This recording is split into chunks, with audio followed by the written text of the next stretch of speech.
everybody. This is DID Hatchery, and I hope everyone's having a wonderful new year, and I hope you had a great New Year's Eve and all the fun stuff.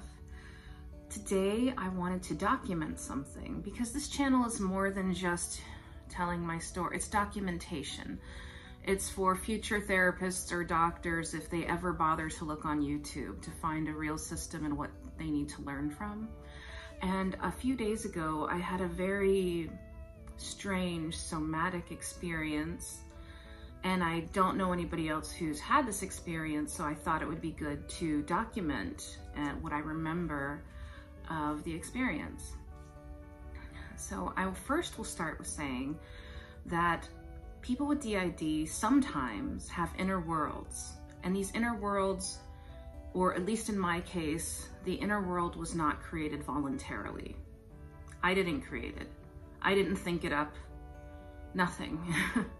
When I was 42 and my amnesic barrier started lowering, it opened, it just like a suitcase. One side, the other side, there it was. The inner world, fully formed. I can't see all of it. And I'm not saying that it's like some sort of magical thing or hallucination. It's just what my mind, apparently my subconscious mind, created in order to organize the way my brain works. So it's nothing special. It's just a visualization that my mind created so that my alters could communicate internally and live within a framework for some reason. And so that's how I view the inner world. I don't spend much time there. I don't know much about it, actually. I know basics, I know. But one of the interesting things about my inner world situation versus other people I've seen online and met is that most people, when they talk about their most people with DID, when they talk about their inner world, they talk about it being in their headspace, See, in my case, my inner world is and has always been in my abdomen. And I never understood why. I assume it has to do with trauma or with the way I survived or whatever. But it's always been in my abdomen, and in my head is just nothing. Like, I guess my normal thoughts, and I don't know, okay? There's something in my head. Like, I do have a brain. There are things in my head. Smart things. There's smart things in my head. But anyway, the inner world is in my abdomen. And so this experience I had a few days ago might help shed light on why my inner world is in my abdomen instead of in my headspace, okay? So like I said, this is for documentation. If anybody ever wants to study DID. I don't know what to call it. I don't know if I should call it a flashback or what. I don't know what it was. Because what people don't tell you about DID is everything's very murky. A lot of it requires interpretation.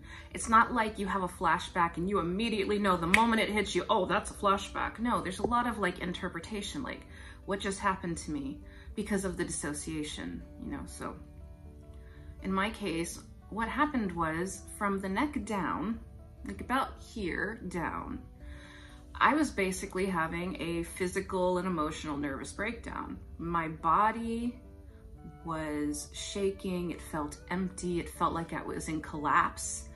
I had what is it called? A lump in my throat as if I was gonna cry. I felt horrible feelings from the neck down, physically. It was very somatic. But from the neck up, I felt fine. There was nothing in my head. My mind was blank. I could think positive thoughts.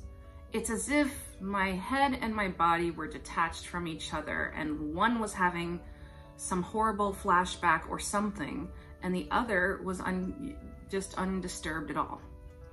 And let me just say that having those two feelings at once, like from here up, I feel fine. I feel clear-headed. I feel fine.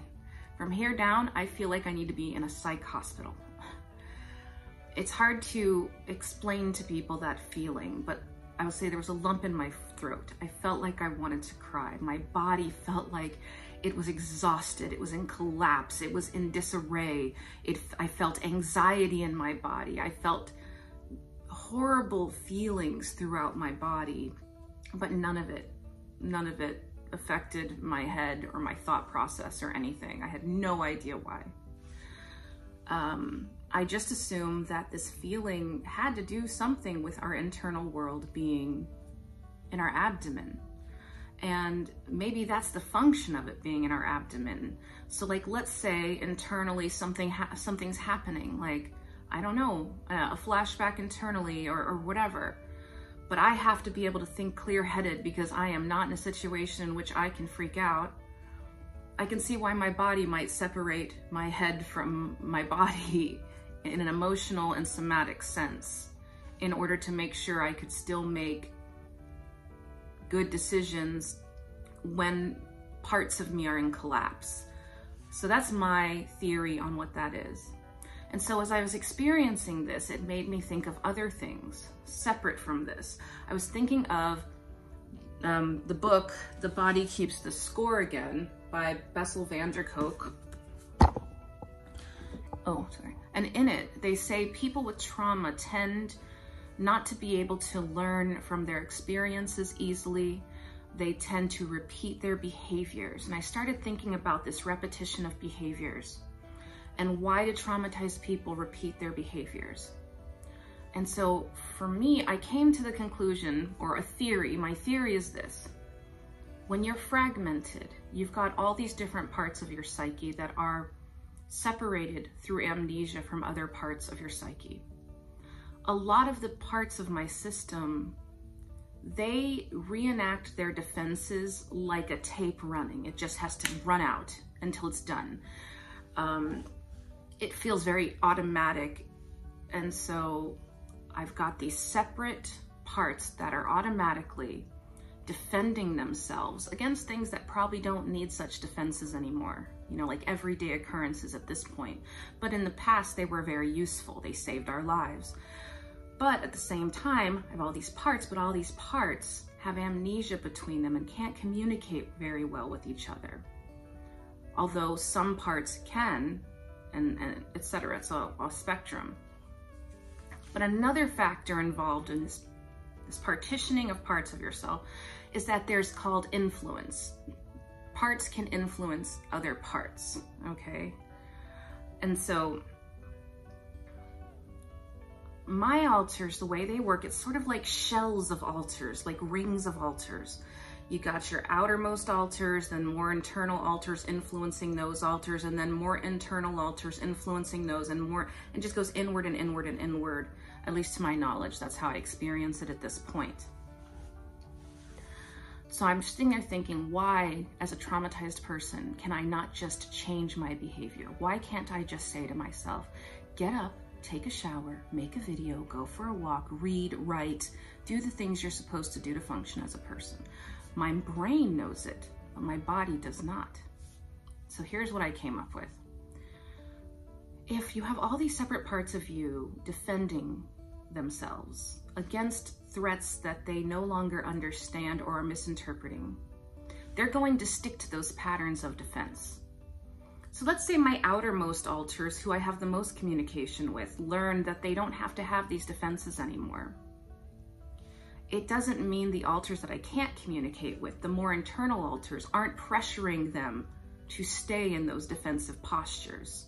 Because if part of the system falls apart, or it sends the rest of the system into havoc, okay?